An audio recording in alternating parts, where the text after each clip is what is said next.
The main purpose of this report is to highlight the importance of grades and grading frameworks. Grades helps motivate students. Emphasis is going to be in place what grades communicate, what they should, and what methods are appropriate. Grades are reflections of the students' performance during the reporting period. The report on the students' progress is reflected by the grades most of the institutions or universities of the world use. The letters are based upon scores, normally called percent scores. These scores are then converted into letters using different cutoff percentages that vary from institution to institution. This is the burning issue throughout the world, that whether the grades reflect the true performance of the students. The answer to this question is definitely no. Then, how the students' performance should be assessment specialized drive towards this end. While many educators are highly focused on state tests, it is important to consider that over the course of a year, teachers can build in many opportunities to assess how students are learning and then use the information to make beneficial changes in instruction.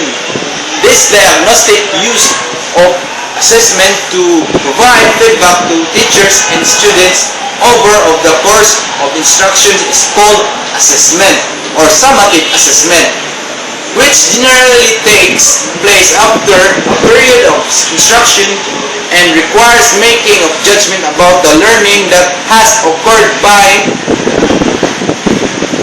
grading or scoring a test paper.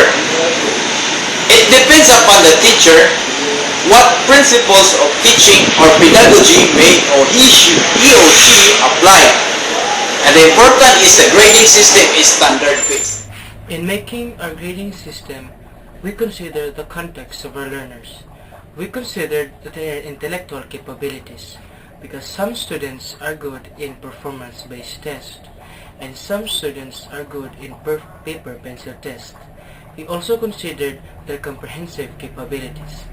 This is how we assign weights in our grading criteria, because some work of our students should count more than Based in our handbook in the school, if our student is in A or no entry in his project, quizzes, and examination, we will not fail him, but instead we will give her a chance to do it or to submit and pass the given requirements, but in a grace period of 1 week for her to patch up her grade.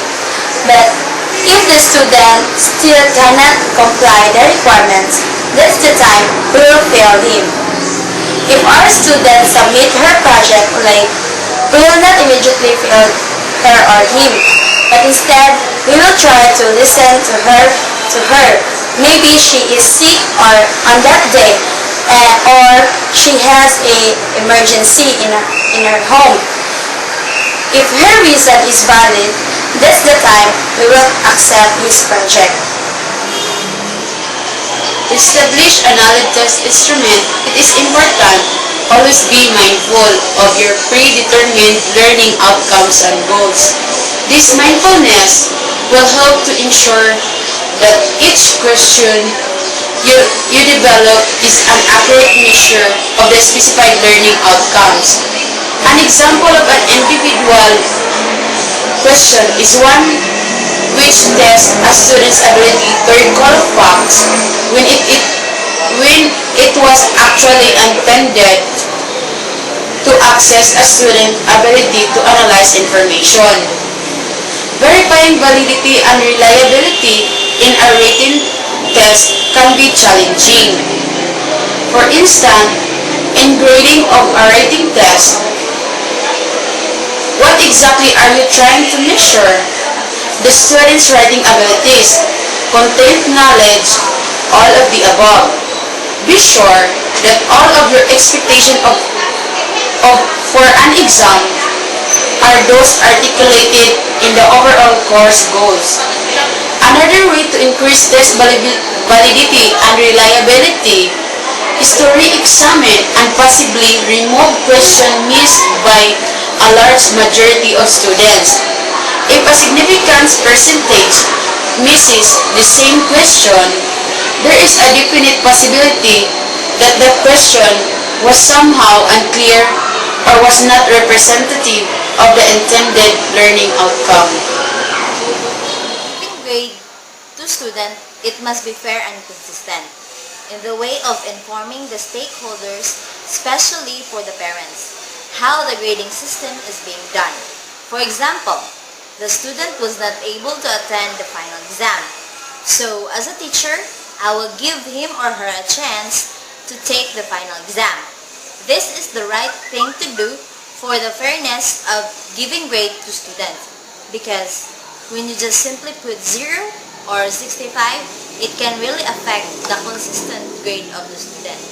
And it is bias also to the student who didn't take the exam because he wasn't given the chance to show his learning in the particular activity. To avoid bias, the parents have the right to know what would be the status of his or her child.